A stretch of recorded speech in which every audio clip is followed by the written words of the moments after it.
Hyenas has been cancelled. Creative Assembly has cancelled the upcoming looter shooter, and today I'm going to be giving my take on what I think went wrong. Well, it doesn't take a business analyst or an industry leader to say that there just wasn't an appetite for this game. It's been ridiculed incessantly since its announcement in June of 2022. Legend of Total War thinks Sega knocked this on the head due to prestige.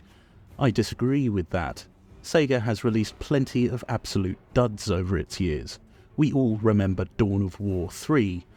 I personally don't think that they give the first shit about their prestige. I think it's likely due to the profitability of running a multiplayer-only game. You see, games as a service multiplayer models require a large audience to be profitable, as you require a lot of server space and maintenance in the back end to keep these games running, which means personnel and dedicated teams, which means a lot of overhead post-launch. Something I suspect Sega and Creative Assembly knew and likely feared. What surprises me is how long it took them to wake up and smell the roses. The extremely demure reaction to this game should have been reason enough to can it. Nobody wanted it, and the premise of the game was just objectively bad. Just 2 weeks ago they finished the closed beta. I truly find it incredible that it even got that far. They should have cancelled this game ages ago. Well, what's next? Following on from Sega stating that they expect a 14.3 billion yen loss in revenue and reporting that this is due to poor performance in European markets, now that Hyenas has been cancelled, we can expect layoffs and redundancies for the developers who worked on the game. But really, they should be looking at the leadership team, the team that greenlit this project, the team who decided to overprice the new Warhammer DLCs, the team who have driven resources away from the Warhammer Total War series whilst it is in dire need of tender loving care, and they have directed those resources onto other failing projects. It is not the developers who should be being made redundant.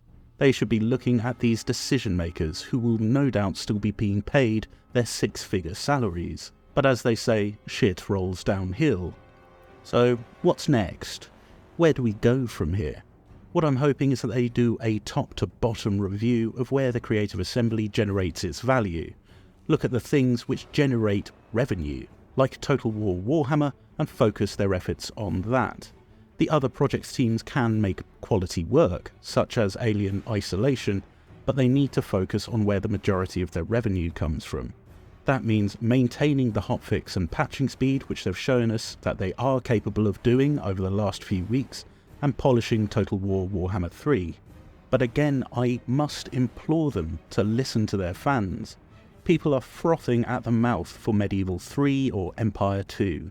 Why is the historical team not offering these sorts of things up? As I stated in an earlier video, I believe it's due to the internal competition that they will likely generate with Total War Warhammer 3. They don't want their products to be competing with their own products.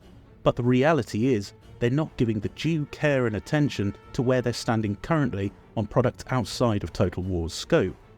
You see, video games are a luxury item at the end of the day. People love them, but they can go without. They can play older titles, or purchase a different game from a different series and play that instead. In these generally harder economic times, people are looking for value. Is this worth my hard-earned money? While Total War may think it has cornered the market on real-time strategy, they have anything but. People can readily and very easily substitute their games for others. For example, I lost a week of my life in Baldur's Gate 3 not 10 days ago. There's a lot of competition out there, and there's a lot of games which can offer substitutes, which aren't necessarily in the RTS space. And most importantly, people are not accepting of low-quality, high-priced goods. They will simply go elsewhere. Obviously, I don't want that to happen, but Creative Assembly keep making it so easy. I have loved the Total War franchise since I was just a boy, but I can see it unravelling before my very eyes. A slow-motion train wreck unfolding before us.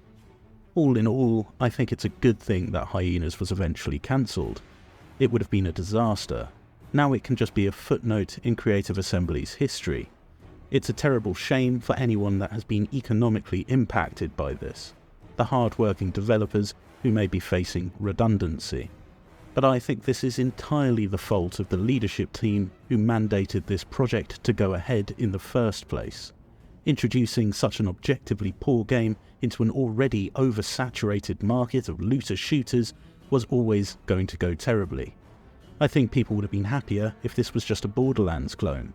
But the whole premise of chasing merchandise through space is just bewildering. This whole Hyenas debacle just highlights huge gaps, nay, canyons, between what Sega and Creative Assembly's leadership team think will sell and what their customers actually want. Hopefully they will use this as a learning experience and focus on the projects that actually deliver value.